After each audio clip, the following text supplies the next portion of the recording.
Xin chào quý vị khán thính giả đã đến với kênh chia sẻ lời Phật dạy.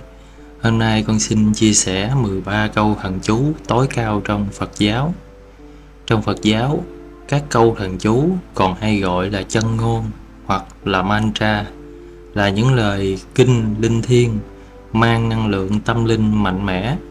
Các thần chú được truyền lại từ các kinh điển cổ xưa như một cách thức giúp cho người tu tập trung tâm trí, bảo vệ và làm thanh tịnh tâm hồn.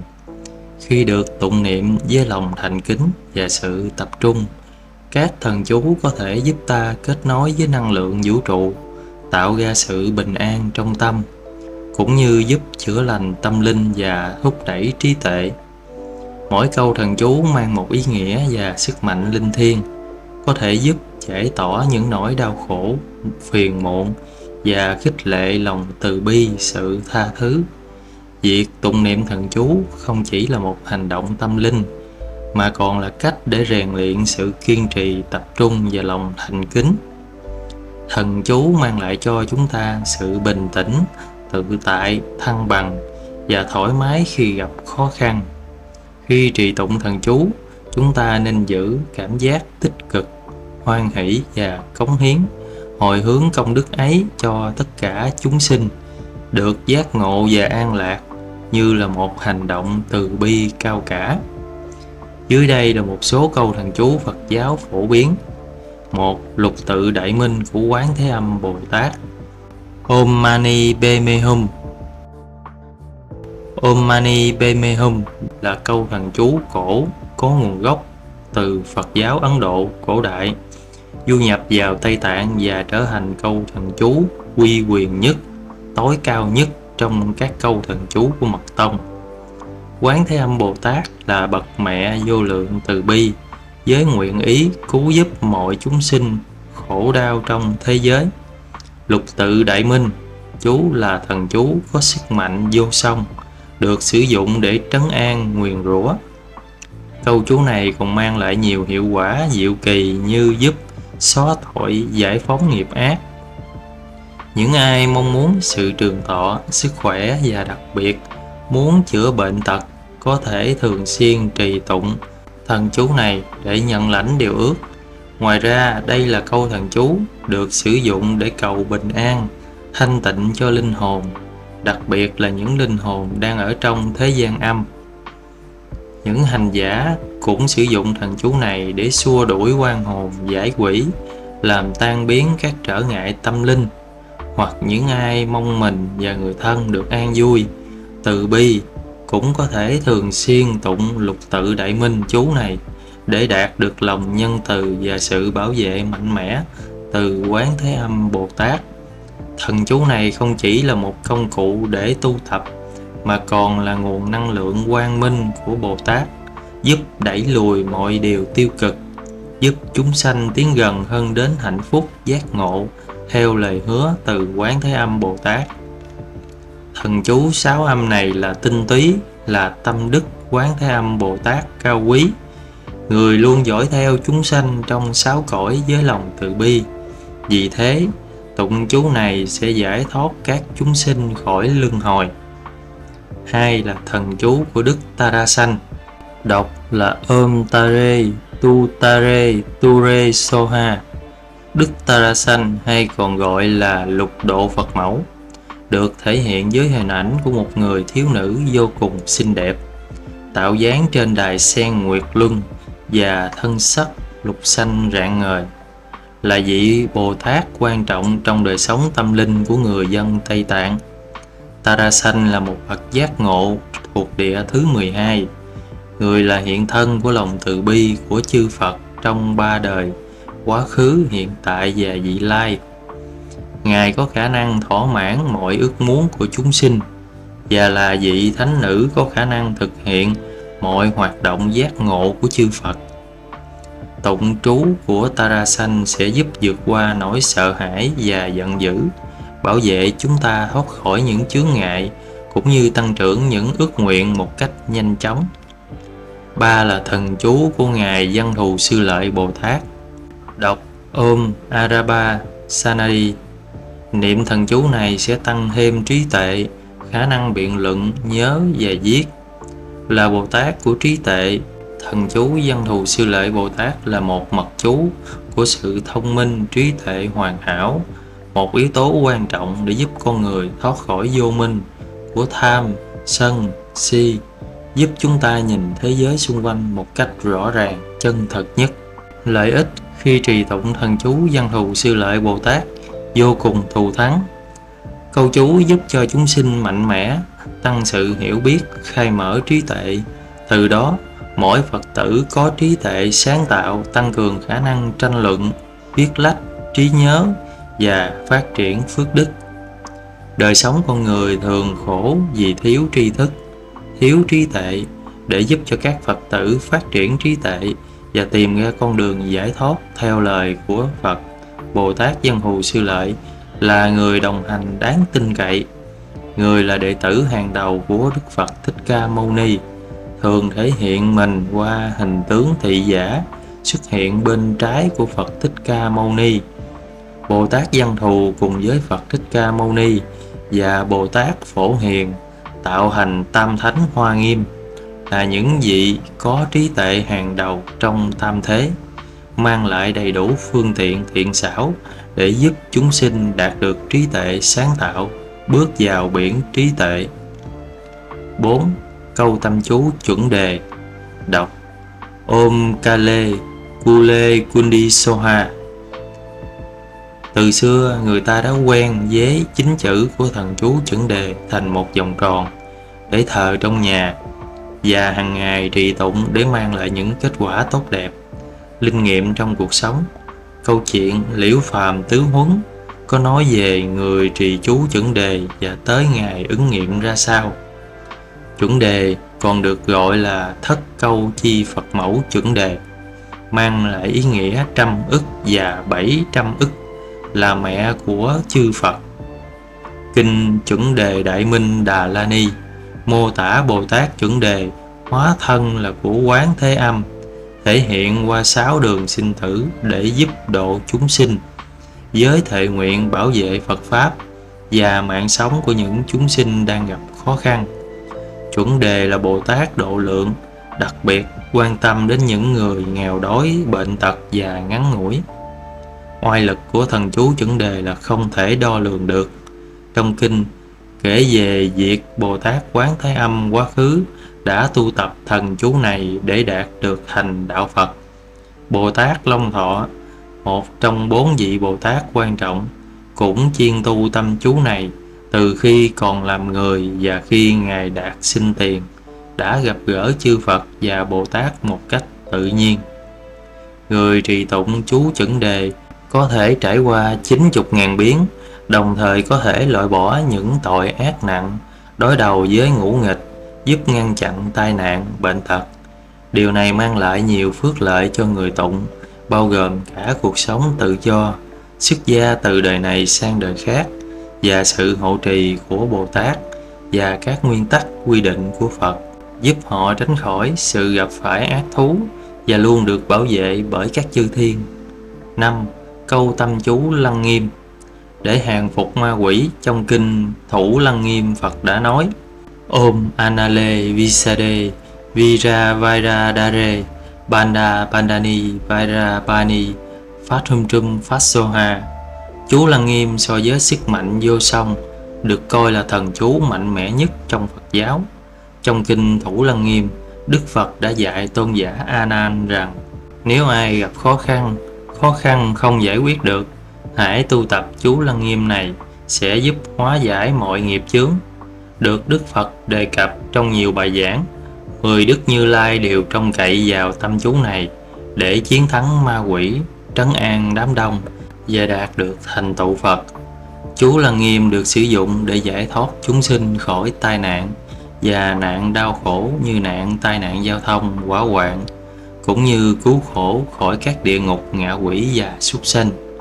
Chú Lăng Nghiêm còn được biết đến là một trong những thần chú của Phật giáo mà được nhiều người sử dụng để đối mặt với ma quỷ.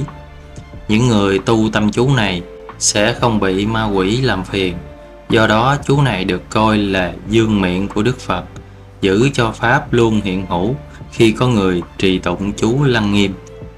6. Thần chú của Phật Di Đà Om Ami Dewari là đại diện cho phẩm chất của Đức Phật Di Đà ở Tây Phương Cực Lạc, chủ yếu là niệm Phật, thiền định và lòng từ bi. Nếu trước khi lâm chung, trong 10 niệm đều nhớ Phật, tưởng Phật, thì Phật A-di-đà cùng tất cả Bồ Tát sẽ đến tiếp dẫn vong linh về Tây Phương Cực Lạc Quốc. 7 là thần chú của Phật Thích Ca Om Muni Muni Maha Muni Ye Soha. Thần chú này nhằm tiêu diệt tội chướng, nhanh chóng giải thoát.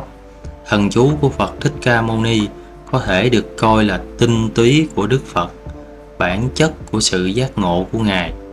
Phật Thích Ca Mâu Ni hay còn gọi biết đến là Bổn Sư Thích Ca Mâu Ni Phật, là Thái tử Tất Đạt Đa Cồ Đàm, con trai của vua Tịnh Phạn và hoàng hậu Maya ở vương quốc Sakya, Thích Ca thuộc Ấn Độ ngày nay. Người sinh vào năm 1624 trước công nguyên, cụ thể là ngày 8 tháng 4 âm lịch. Phật Thích Ca Mâu Ni được xem là người có công lao lớn trong việc đặt nền móng và sáng lập nên Phật giáo như chúng ta ngày nay. Người đã tự giác ngộ chân lý, thoát khỏi quy luật sinh tử luân hồi và truyền bá những triết lý sâu sắc để giúp con người ở trần gian thoát khỏi đau khổ.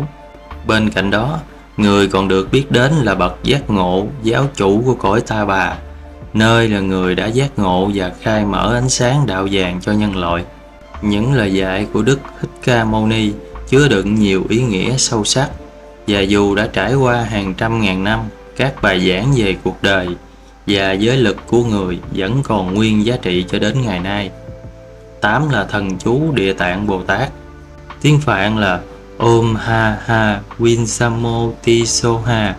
Ước nguyện lớn nhất của Ngài Địa Tạng Dương Bồ Tát là địa ngục không giới hạn, thề không thành Phật, độ tất cả chúng sanh và phổ chứng Bồ Đề. Có nghĩa là nếu vẫn còn chúng sinh trong địa ngục, Ngài thề không chứng quả Bồ Đề. Điều này chứng tỏ sứ mệnh lớn lao và lòng từ bi sâu sắc của Địa Tạng Dương Bồ Tát trong việc giúp đỡ chúng sinh.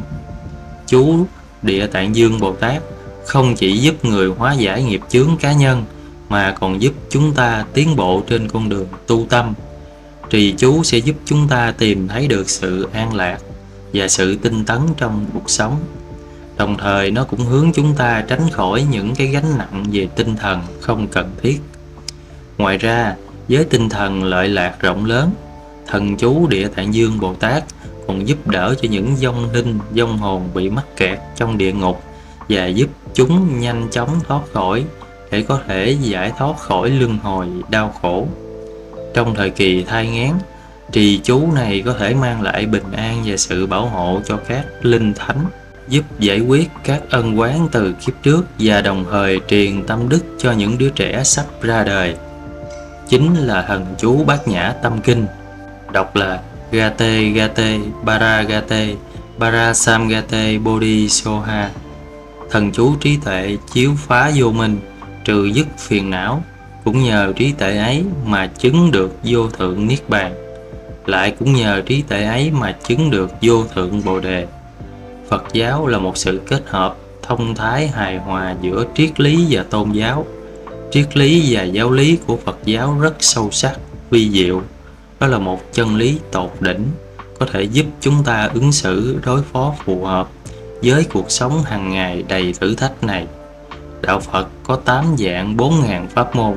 Vì vậy, Đạo Phật có rất nhiều tông phái, và tất cả tông phái này đều có cụm từ là thuyền bát nhã, như là một phương tiện để cho người học Phật nhanh chóng quay về bờ giác ngộ, chạm đến những chân lý nhiệm màu của Phật Pháp. Vì thế, thần chú Bát Nhã Tâm Kinh là một mật chú quan trọng trong việc hành trì và tu học theo lời dạy của Đức Phật.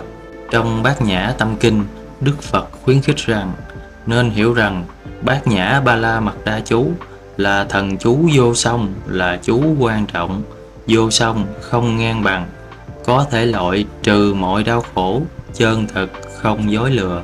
Tất cả chư Phật đã đạt được giác ngộ thông qua việc niệm chú này. Chính vì vậy, được coi là mẹ của tất cả các chư Phật. Thần chú Bát Nhã Tâm Kinh được sở hữu sức mạnh và tác động vô cùng lớn trong quá trình tu hành, đưa Phật tử đến con đường giác ngộ hoàn toàn. Đây là một chú không thể thiếu trong các nghi thức và thực hành của giáo. Đức Phật muốn nhấn mạnh rằng để đạt được giác ngộ và giải thoát, chúng ta phải vượt qua nhiều thách thức, và thần chú Bát Nhã sẽ giúp chúng ta vững tâm để vượt qua những khó khăn đó, đến được bờ giác ngộ. Ngoài ra, thần chú Bát Nhã còn mở ra cho ta việc sám hối về những tội ác trong quá khứ và tạo điều kiện cho chúng ta hồi hướng về những giá trị thiện thánh, lam hộ pháp, long thụ, hướng dẫn cho sự an lạc của chúng sinh trong mọi cõi. 10 là thần chú Dược sư Lưu Ly Quan Dương Phật. Tiếng Phạn đọc là Theyatha Om Bekhanche Bekhanche Maha Bekhanche Rayasa Mokat Teso Hà. Bekhanche trong câu chú mang ý nghĩa là loại bỏ đau đớn, giải thoát mọi sự đau đớn của cái chết và chuỗi luân hồi do nghiệp báo liên quan đến thân thể. Maha Bekhanche ý nghĩa là loại bỏ mọi cơn đau đớn, giải quyết nguyên nhân của khổ đau tâm lý và ý chí, giúp chúng ta giải thoát khỏi những đau khổ bên trong. Câu chú của Dược sư Lưu Ly Quan Dương Phật có sức mạnh chữa bệnh đặc biệt mạnh mẽ. Nó không chỉ giúp chúng sinh tránh khỏi những đau khổ của bệnh tật và sự già, mà còn giúp giải thoát tâm hồn khỏi những nỗi đau tâm lý, giúp chúng ta thoát khỏi những áp lực tâm lý như lo lắng, căng thẳng và tâm trạng tiêu cực. Thiền sư Tây Tạng thường sử dụng thần chú Dược sư để hành trì chữa bệnh và giúp người khác. Trên toàn thế giới, hàng triệu người gọi tên và niệm Phật thần chú Dược sư Lưu Ly Quan Dương Phật. Trong các kinh điển Phật giáo được ghi rằng nếu bạn đọc tên của Đức Dược sư Lưu Ly Quan Dương Phật trong tay của một con vật hay một người đang trong cảnh chết, họ sẽ được đảm bảo tái sinh vào một cõi tốt, mặc dù có nghiệp chướng trong thời quá khứ. Đức Phật Dược sư Lưu Ly Quan Dương Phật được biết đến là người giúp đỡ nhiều người trong đạo Phật. 11. Thần chú của vị thần tài Phật giáo Zambala. Phạn là Om Zambala Zalin Daje Soha.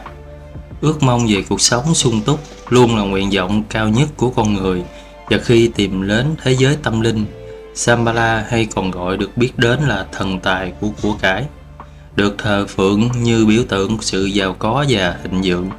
Thần tài Zambala không chỉ là biểu tượng của vật chất phong phú, mà còn đại diện cho 5 thần tài, hứa hẹn mang lại may mắn thịnh vượng cho những người tu tâm theo Ngài. 5 vị thần tài đó là Bạch thần tài, Hoàng thần tài, Hồng thần tài, Lục thần tài, Hắc thần tài. Vì vậy, tại các khu vực Tây Tạng, Trung Quốc và Ấn Độ, hình tượng và bức tượng và thậm chí là chữ của thần chú thần tài Zambala được người dân tôn trọng và thờ phượng. Trong đạo Phật, Zambala được coi là thần hộ pháp, mang lại sự giúp đỡ để chúng sinh vượt qua khổ đau, hướng tới an lạc và niềm vui trên con đường tu tập Phật Pháp. 12. Thần chú giảng sanh tịnh độ Đà La Ni. Tiếng Phạn: Nam mô A Di Đà Bà Dạ Đa Tha Dạ Đa Dạ Đa Điệt Dạ Tha, A Di Rị Đô Bà Tỳ, A Di Rị Đa Tất Đam Bà Tỳ, A Di Rị Đa Tỳ Ca Lan Đế, A Di Rị Đa Tỳ Ca Lan Đa, Già Di Nị Già Già Na Chỉ Đa Ca Lệ Ta Bà Ha. Chúng sinh lưu chuyển trong chuỗi sinh tử, bị giam cầm bởi nghiệp chướng và sự tham sân si. Thần chú giảng sanh tịnh độ Đà La Ni giúp cho người tu hành giảng sanh đến cõi Tây Phương Cực Lạc, giải thoát khỏi chuỗi luân hồi đau khổ. Trong kinh niệm Phật Ba La Mật, Bồ Tát Phổ Hiền thể hiện sự tình thương và thương xót đối với tất cả chúng sinh trong thời kỳ mạt Pháp, và Đức Phật truyền chú này để hỗ trợ thần thức, phần hồn cho người mất, giảng sanh về cõi tịnh độ. Thần chú này có khả năng xóa trừ các tội lớn như tứ trọng, ngũ nghịch, thập ác, hủy bán Phật Pháp. Người tu hành trì tụng chú này với tâm trí chân thành, Đức Phật A-di-đà sẽ luôn ở bên họ, bảo vệ họ suốt ngày đêm, giúp họ an ổn trong cuộc sống và đạt được giảng sanh tịnh độ. Hiện nay, Nhiều Phật tử tín đồ của Phật A Di Đà tu hành theo pháp môn của Ngài, hy vọng được giảng sanh về cõi tịnh độ.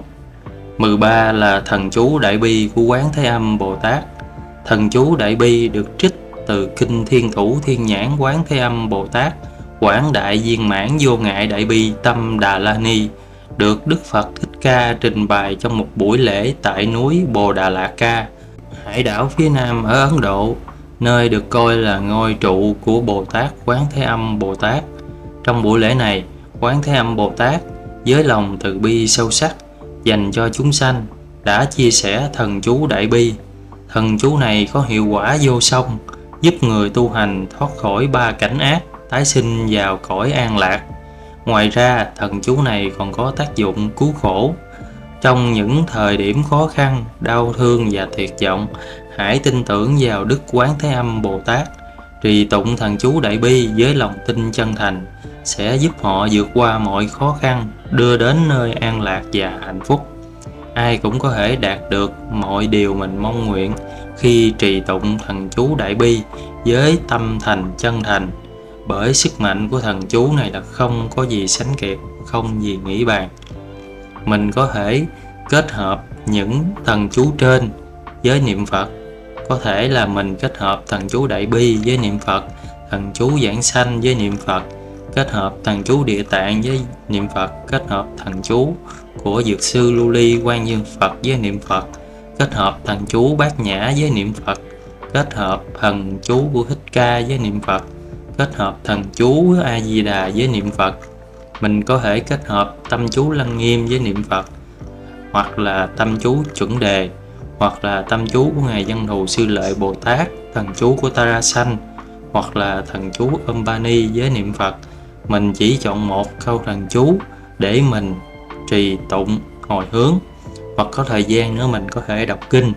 Niệm Phật là việc thường xuyên mình sẽ làm, và trước khi ngủ mình vẫn thường xuyên niệm Phật, rảnh mình cũng vẫn thường xuyên niệm Phật.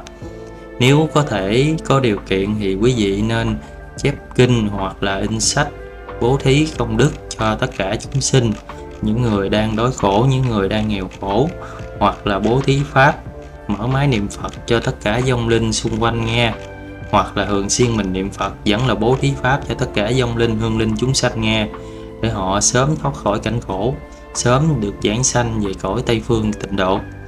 Nam Mô A Di Đà Phật. Nam Mô Bổn Sư Thích Ca Mâu Ni Phật.